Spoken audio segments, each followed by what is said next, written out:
Okay. All right, excellent. So Good. how are you today? Well, very well, thank you. Yes, it's a lovely day here in Calabria. Very sunny, as you'd expect, really, but it has been very variable up to now. Okay. Yeah, It's Calabria, Italy, right? in the very south of Italy, the toe of Italy, really, Okay. just before you get to Sicily. Nice. Very nice. Right. Well, for the purposes of the viewers, and because we will post this podcast to our podcast page, and Yes. we'll promote it around. We post it to YouTube, and we also send you a copy of the video if you want to post it to your website or whatever. That's So there'll brilliant. be people, there'll be many people who will look at the podcast later. That's fantastic. And thank you for inviting me to this. Oh, it's our pleasure. Believe me, we love it. We love it. So let me introduce you officially. You're John Broughton, Broughton. and we are the International Writers Inspiring Change, what we call the Author Shout Out podcast. Right. And you're our guest today. So, Well, I very rarely shout, Rail, so I'll do my best. no problem. We'll keep it down. We'll keep the decibel level down. Okay. So, John, tell us a little bit about yourself. Who Okay. are you and some of your background? Right. Well, my background is really quite varied because after 17 years working in England, doing different jobs, I transferred to Italy, to the south of Italy, to Bari, exactly in Puglia, which is where I met my wife, Maria, and we came to live in the house that she was born in. And when we arrived in Calabria, I got a job at the University of Calabria in Cosenza, working in the engineering faculty, teaching English, which I did for 24 years. And Wow. yes, and because I was so busy working, and because it wasn't just teaching students, but I did translation work and proofreading for the professors who had to publish in English, and they needed their work checking very often. Not all of them, but a lot of them. And so I did that, and I wasn't able to write. Now then, I had started writing in the 1980s, but children's stories for my two young children who were voracious readers, and they just emptied all the shelves in the local library and bookshops. So the only alternative was to write something for them. And I had, I think, 6 or 7 books published, children's books published. So you started with children's books before you got into historical fiction. I did, yes. But my ambition when I retired, I had 2 ambitions. One was to write a novel for adults, and the other one was to brush up my scholastic French. But that fell by the wayside. I didn't do that because I really got into writing. And here I have a copy of my, can you see this? Yes. Of my first book, which is The Purple Thread. Now, the cover's changed because this was my first editor, and we're now on the second edition because they unfortunately went bankrupt. And I joined Next Chapter, which has published all of my books up to date, including my old books. And when I started writing, Ral, I really only did it as a hobby. And I remember saying to Maria, if 20 people read this novel, I'll be happy. Well, my ambitions changed significantly since then, because obviously I've taken off as a writer. I'm rather prolific because I retired in January 2014. And currently I'm writing my 50th novel, which is a milestone. All right, let me get that straight. 50th? Yes, 50th. Yes, 50. In approximately a decade. Yes, that's right. I mean, it's absurd, really, when I think about it. But you redefined the word prolific, John. Yes, I think the main reason for that is that I'm not physically very able. In fact, I do have a disability recognized, and so the only thing I can do really is write. And I'm lucky to have Maria who looks after me and does everything in the home. So I just sit down and write, and I love writing, and I'm as enthusiastic about my 50th as I was with my first. So out of these 50 novels, 27 of them are set in the early medieval period in different countries. I mean, I've got tales about Wales, about Scotland. In fact, excuse me, my latest novel is Caledonia. Okay. And this is set in Scotland. Obviously, Caledonia is the Roman name for Scotland. They Okay. never they never did manage to conquer Scotland, so that's No, they part, were afraid of the Scots, weren't they they? were, yes, and that's part of the theme of Caledonia. Hadrian's Wall and everything. They just Yes, that's right. Yes, yes. So anyway, so these 27 early medieval novels with real emphasis on the Anglo-Saxon period in England. And in fact, my work in progress is about the kingdom of East Anglia, right towards the end of that period. It's going to be a mixture of historical truth and fantasy, because I think, you know, people don't want it, they don't really want to read a history book. They want to be entertained. And That's so, right. you know, sometimes you've got to just take a little bit of some liberties anyway. And that's what I'm trying to do with this particular book. I'm very enthusiastic about it. I'm on chapter 4 now, so that'll keep me busy. Which brings me to one of the questions I had. I mean, you obviously, clearly, your books, you do a lot of research on the historical period that you're writing about. Yes, I do. How much of that, what percentage would you say is based on fact versus the rest is fiction? Okay, well, yes, my earliest books were really a very high percentage of fact. And as I said earlier, sorry to repeat myself, but you know, I got the idea right from the start that you can't just do a history dump. People don't want that. No. So you've got to try and freshen up a little bit. And my latest experiment, I felt the need to give a little bit of background, but I didn't want this history dump. So I've devised a new technique, which is completely revolutionary in my opinion. I hope I'm right in saying this, but instead of a preface, I started with a first person account by the protagonist, who then, because I didn't want to write the whole novel in first person, she then passes on to a chronicler who can give a third person point of view. But the revolutionary part of it, in my opinion, is that I've still got my omniscient narrator narrating in the third person. And so we can switch subtly from the third person narrator to the chronicler, because, you know, she can go and say, I wonder what you wrote about this yesterday, and read it. So it was a way of avoiding this kind of history dump. And so that's fascinating. That's a great technique. Well, I was so pleased with it. I don't like ever to boast, but I do have a website, and on my website, the latest blog is actually an explanation of this technique, just in case other writers would like to try it. I'm sure they will, because we have writers who come to our blog, our podcast, and Yes, watch yeah. the videos, and they do get inspired by listening to authors like yourself. So Oh, that's brilliant. Yes, good. what is your website? What's the name of it? Okay, it's www.saxonquill.com. And I've tried with my blog, which is also, frankly, designed to attract traffic to my website. And I'd like to give something back to the people who visit me. So I do try to specifically write about writing techniques and so on in my blog. And that's great. Yeah. So, okay, well, you answered the question. I was going to ask you why Italy, but obviously you were enchanted by a lady.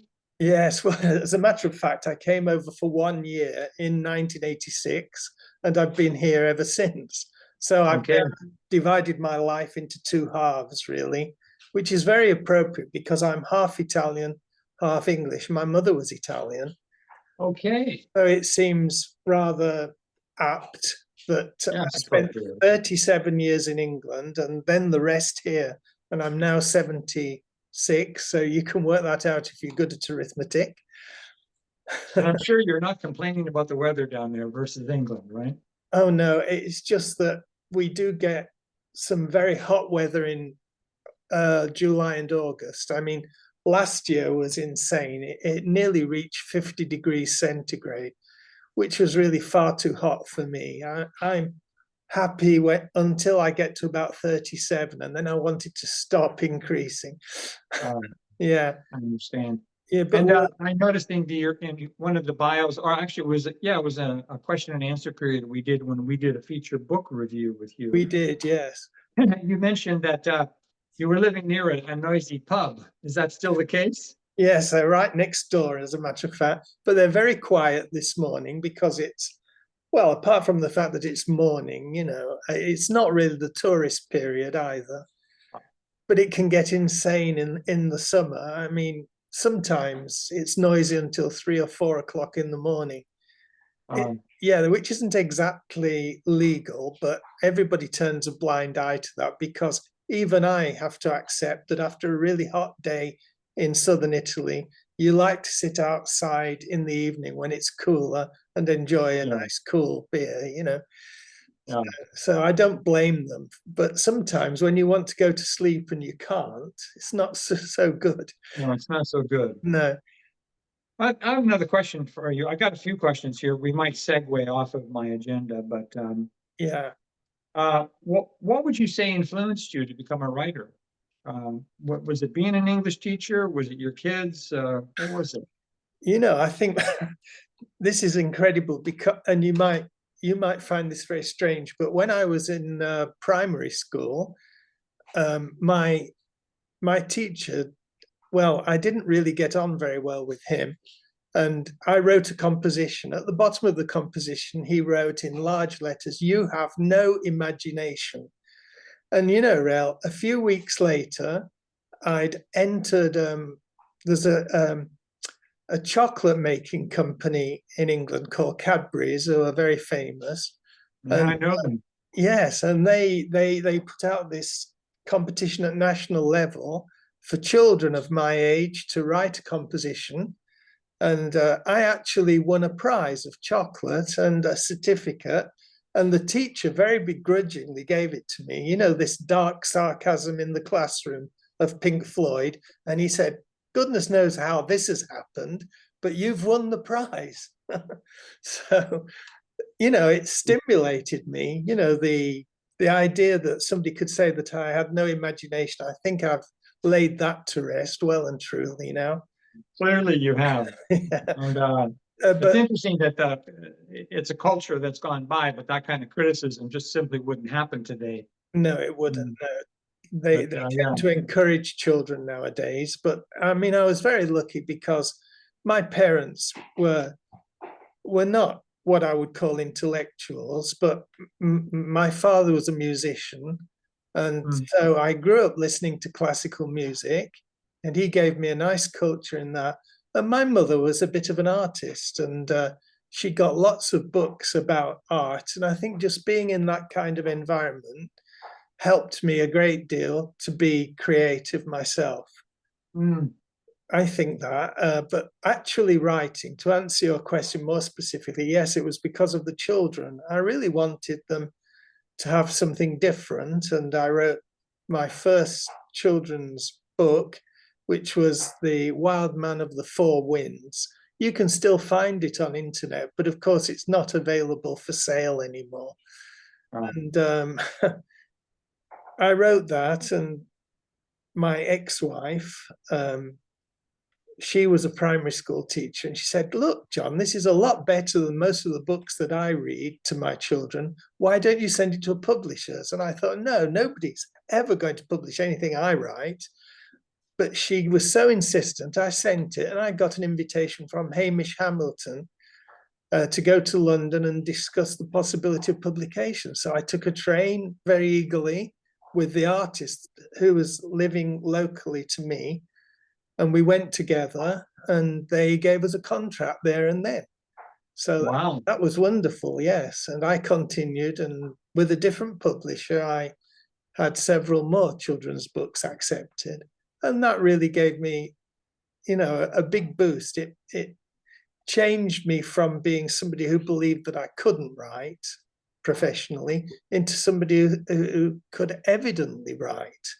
And so That's interesting. I I can relate to your story. I mean, as an author, yeah. I was fairly dyslexic, and in school I just could not absorb anything, and teachers were so frustrated trying to teach me even basic grammar. It didn't click with me. And the last thing in the world I ever thought I would do was become a writer. And Oh, well done. Congratulations. And yes, I understand.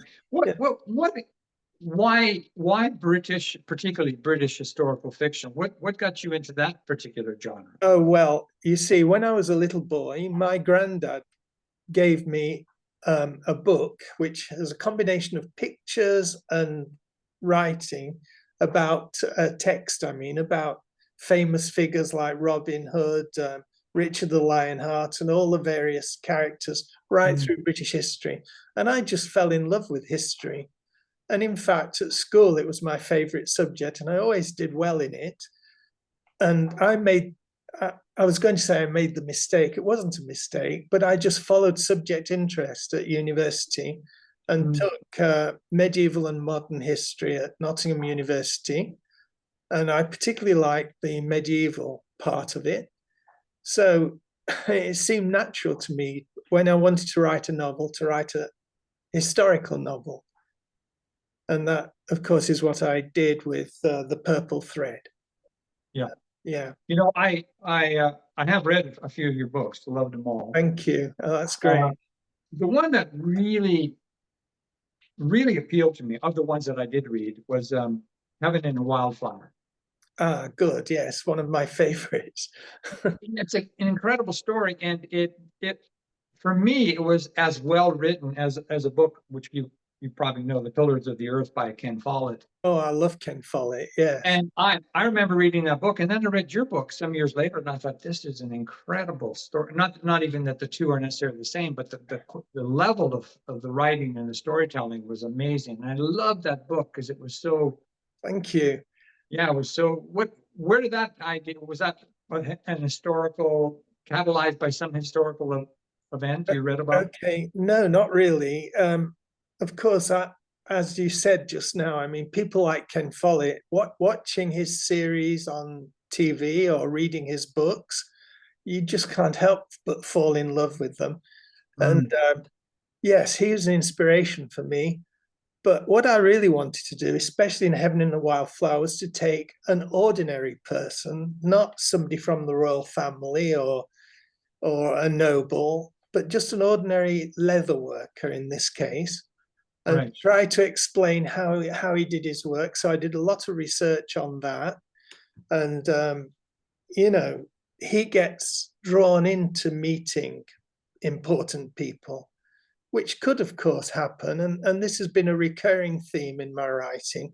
I did a trilogy about a small island just off the coast of Kent, which was one of the first places to be hit by the Vikings.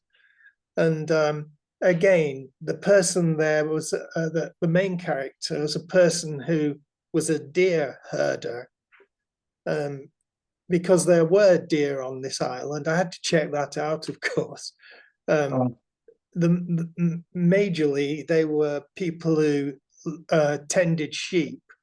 And that's why the island was called Shapig in Anglo-Saxon. Nowadays, it's called Sheppey. And I was contacted by a London editor who wanted me to write for them, but it didn't come to fruition simply because I'd got this idea of Sheppey in my head, and I wasn't prepared to sacrifice it. And he actually said, no, you can't write a novel about a little island off the coast of Kent. That just won't work. You have to do it like this. And he proposed a kind of formula writing. And I don't want to do that, Real. I mean, formula writing doesn't appeal to me at all. No, I have to be free. I understand that concept completely. Yeah, I have to be free. And actually, I mean, again, it's a bit like the teacher who said I had no imagination. This London publisher actually said that that couldn't work. Well, I mean, I've proved not only proved it by writing the trilogy, but they actually won awards as well, international awards. So obviously, I was right and he was wrong. I mean, No, yes, I could probably have earned a lot more money through him doing his yeah, formula writing, but no, I don't want to do that. but that would have been a compromise then. So, It would, wouldn't it? Yes, it would have been a betrayal of my values, really. well, 50 books later, I think you've proven your point. I think so too, yes. But this is an interesting subject, the concept of formula writing, because I mean, I also, and I know other authors have the same experience. It's a bit repulsive to us to try and be marginalized in sort of a regimented box. And That's right, you yes. lose the quality of the writing or the style of writing. There has to be sort of a freewheeling to it, or it's not even interesting to write. Right. Yes. How would you? What would you advise to other authors on this subject? Formula Oh, writing versus. well, it depends why you're writing. I mean, I went into writing in January 2014 with the idea that it was a hobby. And, anything after that was going to be a bonus. Now then, I mean, we both know that to be a high earner in writing is very, very, very difficult nowadays because there are so many people writing and so many different ways of getting published. Now, I'm going to be quite sincere about this. I mean, my last royalties payment actually pleased me for the first time. And I thought, well, it's no longer a hobby, it's now my career, if you like, a new career.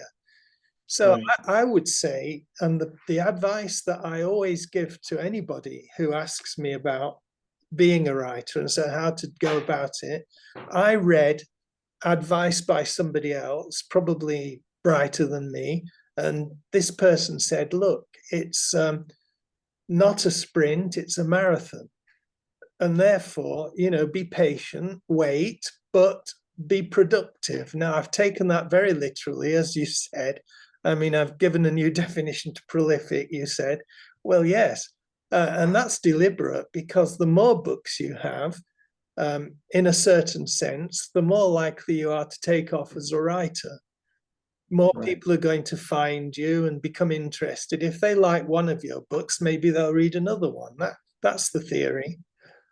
So I would say be patient and never be discouraged because you can get 1-star reviews like you can get 5-star reviews. I got a 1-star review from Canada by a guy who about this this fact about Caledonia, and he said, no, that's nonsense. The author obviously hasn't done any research. It was very offensive, and I took that really badly. Excuse me. No, because I had done my research, and I mentioned Carthage and Carthaginians, and he said, well, that was 500 years before. Well, obviously, he hasn't done his research because archaeologists have worked on DNA of auxiliary soldiers on the wall, and they found literally that there was a body of soldiers who were from Carthage. Excuse me, I'll have to have a drop of water here. Yes, no problem. Excuse me, yeah. Okay, so I can't remember why we said that, but oh yes, not to be discouraged, that's the point, because you are going to get people who criticize your writing and you've got to take the rough with the smooth. I mean, I had a friend who was also a writer. He got a 1-star review and he became almost suicidal. And I said, no, look, you need a 1-star review, because if people are going into Amazon and they see all 5 stars reviews, they're not going to believe that. But if they see that there's a 1-star review as well, they know that the reviews are authentic. That's right. So, Yeah, I think there's an element of authors have to have thick leather skin, because you have to learn, and also you learn from reviewers, oh, you do, absolutely, yes, yes. when they make, even if they make critical comments, not necessarily that extreme, like you said, it helps you to actually hone the skill even better. It does, you're right. I mean, it made me even more determined. I knew I was right in this particular case, but it makes me even more determined to check out everything, every small detail. It might come to mind, something silly might come to mind. Did they have this or that in that period of time? Or how did they measure time? Or, there's so many elements. And you really do have to check it out, because otherwise somebody's going to pick up on it. You can't blame them, really, But that's the good thing about the element of fiction too, because it does, like you said, give you a sort of margin or a license to stretch the box a little bit. That's right, yes. And talking about that, if I could just chip in, after I'd written several Anglo-Saxon novels, I didn't want to be pigeonholed as a writer who did only Anglo-Saxon novels, and I wanted the element of nowadays to creep in. And so I wrote a book called Anjenga, which takes people back from the 21st century through quantum physics into the 8th century. And it's still my favorite book of the books that I've written. So I followed that up by writing 8 paranormal novels, where the main character, after a road accident, discovers paranormal powers which enable him to go back in time, and he can get involved with people in the Anglo-Saxon period. So that was quite. I love that. That's a great. I don't think I've read Anjenga, but the concept, I love the idea that you're still holding on to the historical fiction aspect of it, but then you pull it with the time dimension between now and right. then. Yes. I mean, here we've got some university researchers who, through the finding of a particular object, it happens to lead to a wormhole where they can go back in time. That opens it up to a whole new demographic for your readers too. Yes. And the title's strange, Anjenga, because it's Old English for the wanderer or the traveler. And that is, of course, what the idea of the book is, time travel. And then the characters in your story, I mean, are really well defined, and I find them very easy to identify with, even if there's 1,200 years between me and them. Well, that's great, because my aim is to write character-driven stories in particular. Clearly, and that comes across really well. But there's a question: how much of the characters that you write about are they inspired by real people, or do you sort of synthesize? Well, a lot of it is imagination, but when I'm desperate, I just go to the local pub and look at people and think, yes, I could use him. And I had another. An ale or two inspires a new character. Yes.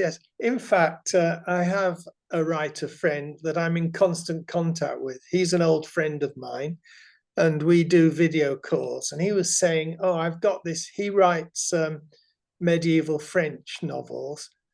And he said, I'm a bit stuck for describing this particular character. And he told me about his role, this character. I said, I've got the exact guy that you need in the local bar. And I went and took a photograph of him and sent it to my writer friend. And he said, John, thank you. That's perfect. That's the man. And he went on to describe him. So it's amazing. It's a classic example of one picture is worth 1,000 words. That's right, exactly. Yeah. So yeah, so when I'm desperate to describe somebody, I can Mm. do that. I can look around and see. So there you are. Um, and then I wanted, after I'd finished writing these 8 paranormal novels, I wasn't quite sure what I wanted to do next, because I certainly didn't want to go back to writing another Anglo-Saxon novel, because Mm. I felt I was getting stale. So I'd been reading a fellow author in my publishing house who wrote mystery thrillers, and we got into contact, through Messenger and so on, and had a little bit of a chat. And I said, I love your books. I think I would love to write a mystery novel, but I don't think I can. He said, why not? I said, because you have all these incredible twists. And I said, I think that's getting close to genius. And he said, no, not at all. Of course you can do it. You'll just be inspired as you go along. So, Real, I did that. I wrote my first mystery novel, which is called the Quasimodo Murders. And all of them are set in London with the Metropolitan Police. And I've invented my chief inspector and so on. And I've written 10 of them now. And to be honest, these mystery or thrillers, because there's a bit of overlap there, they sell much better than historical novels, which is rather sad. But you can't criticize people's taste in reading. I mean, No. everybody's different, and it's Well, but if you look at television, what are the most popular series? It's crime series, it's crime thrillers. I mean, yes, it is the cultural trend right now. That's what people are most apt to look yes, at or read. absolutely. And I do. To tell you the truth, I enjoy writing these mystery novels more than the historical ones, generally speaking, because I've set them all in London, and I know London reasonably well. And of course, I've got the benefit of Google Earth, where I can go down to street level if I need to. Right. That is a great asset, because you really do have to try to write modern books based on something I couldn't, for example, set these novels in Stockholm, for example, which I visited only for 3 or 4 days. And Because you just don't have the yeah, authenticity of it well, is that's absolutely necessary, of course. yeah. Yes. That's Yeah. interesting when you say Google Earth, because then you can see the contemporary street level and what it looks like, so you can describe it that Well, way. that's it. Yes, I do that regularly. And I can't afford to go to London to do my research. I'd be there all the time. I understand. But Yeah. then again, why leave Calabria, right? Well, that's right. Yes. And in fact, look, I have written one novel. At the moment, it's not actually selling very well, unfortunately, but it's a novel that's based on the visit of Edward Lear, the guy that wrote The Owl and the Pussycat. And he was an artist who lived in the 19th century. And he came across to Calabria, and he wanted to do something that no other Englishman had ever done.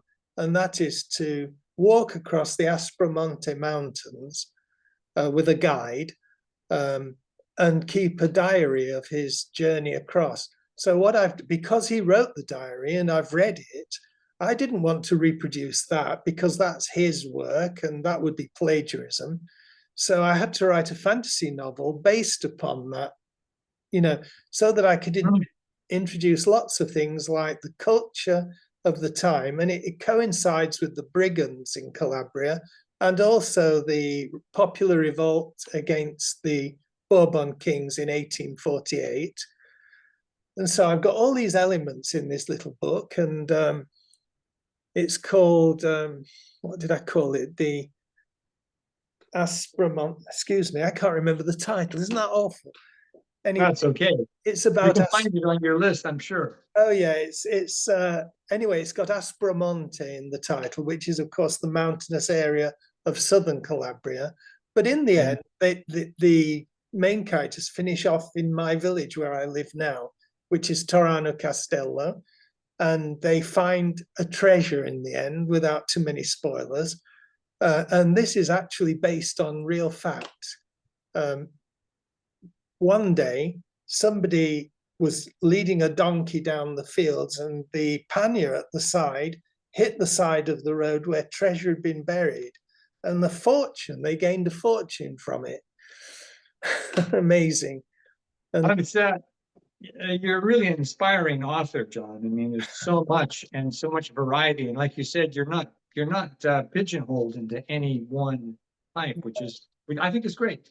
So just to conclude on that particular note, to try and explore the limits, to push out my boundaries, I wrote one novella, one apocalyptic novel, and one fantasy novel, just to see if one of these new categories would be something really important for me. But the fact is, no, I've gone back to writing an Anglo-Saxon novel at the moment, and I'm enjoying it immensely. That's great. So, well, so we're talking in almost 11 years, you put out these 50 books. Do you sleep at all? Is there any sleep in the schedule?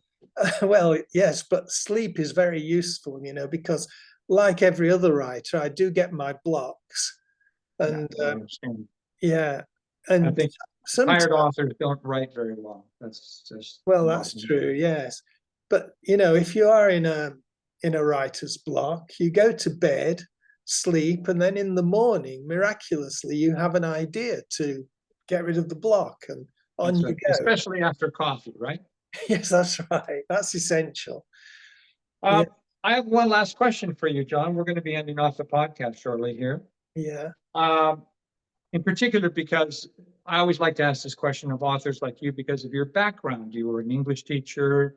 You also you come from a culture that is, well, relatable for me too, what is your perspective about reading and literacy today compared to, let's say, back when you were teaching in England? Well, that's an interesting question. I do think that we were very lucky in my day because, we had the old grammar school system, which meant that we were taught very thoroughly all about English grammar. But not only that, a lot of it's good fortune, isn't it? We had a wonderfully inspiring English teacher who formed a kind of competition by putting a chart up with lots of classical authors down the left-hand side and lots of squares. And he would say, read each of these books, or as many as you can, and I'm going to call you out to the front, and you're going to have to give a resume of the book so that I'm sure that you read it. And if he was sure that you'd read the book, he would put a tick in this chart. And of course, a battle ensued between myself and one of my best friends in the class. And, it's thanks to him that I read Jack London, who I might not have read, for example, or, apart from the obvious ones like Dostoevsky and so on, which, I would have read anyway. But there were other writers that I can't remember the guy who wrote Tarka the Otter, for example, but I remember reading that book and finding it brilliant. And I think, the fact that nowadays young people don't read as much as they should do. In fact, there's a little boy here who comes to the bar who's the son of a friend of mine. And I gave him, I was speaking to him. His mother said to me, he loves reading, John. I said, does he? And I called him over. He's called Francesco. And I said, Francesco, have you read Robin Hood? And he said, no, never heard of Robin Hood. And I thought that was a tragedy. So I went out and found a children's version of Robin Hood and gave it to him as a present. And he's devouring that currently. So, But I think there is a bit of a tragedy there because it's not just that the newer generation today read less and are more inclined to just look at digital or social media entertainment, but they're losing, I think, and based on all the authors I've interviewed who say the same thing, that they're losing connection with that past, the history. Yes, yes. And When that they is, don't know what Robin Hood is, or they don't know who Shakespeare is, or whatever, we're losing a cultural connection. well, I think, I don't know how to ascribe the guilt for this, but I do know that I have this theory that just before the First World War, European culture hit a peak, you know, where people of that generation were so incredibly prepared, you know. I mean, they didn't have the distractions like television or iPhones and so on. I mean, the other day in the bar, there was a group of 10-year-old boys, all friends, and it was a birthday party, and all 10 of them, Real, were there with their telephones and they weren't talking to each other. Right. And I thought, this is really sad, you know. In fact, one lady got up, and an old lady, she walked over to them, and I was really curious, and she tapped one of them on the shoulder and said, "Excuse me, do you boys know each other?" And he looked at her as if she was an alien and said, "Of course we do. It's a birthday party." And she said, "Oh, I haven't seen you talking to each other," she said. Yeah, but it's a rarity if you sit on a metro or a bus, and you will rarely see somebody reading an actual book, but they will all be looking at their cell phones, their Yeah, mobiles. it's a shame, isn't it? It's a shame. It is, and that's why I asked this question, because part of our purpose at International Writers Inspiring Change is to fundamentally, our mission purpose is to inspire more reading and more literacy in the world, because we recognized that it was dwindling. It's been spiraling the other way. Yes, yes. And we see it with the younger generation. And this is not a criticism of their ability or intelligence. It's simply a fact that, culturally speaking, they're not reading. And That's right. like you said, we used to read a lot. That was our means of entertainment, or a means of knowledge, or acquisition of new ideas. And that very same 8-year-old boy that I mentioned is an absolute wizard with technology. I mean, I had my problems this morning setting up this Zoom, which isn't all that difficult, really, with hindsight. But, you know, I approach it with the mentality that I'm not going to be able to do it. Whereas he would have done it click, click, click, and he would have been instantly up and running, you know. This is the difference. When they're growing up, and they're using iPads at 2-3 years old now, so they know how to navigate their way around this digital world. They do, yes, but they're forgetting how to spell, aren't they? Because they've got the spell check, and they've got all the abbreviations and the emojis and so on. So, and now with AI, they don't even have to type it. Now they can just say it into their phone. So in other words, it's observable that they're losing their ability of cursive writing, spelling, and also just expressing themselves with words. Yes, it's anyhow, I wanted to bring that up because I feel that's an important factor, that authors like you, you are a prolific author, but when you read your books, there's so much color created by the words, and I think that is an important element to maintain our language and our history. Absolutely agree with you.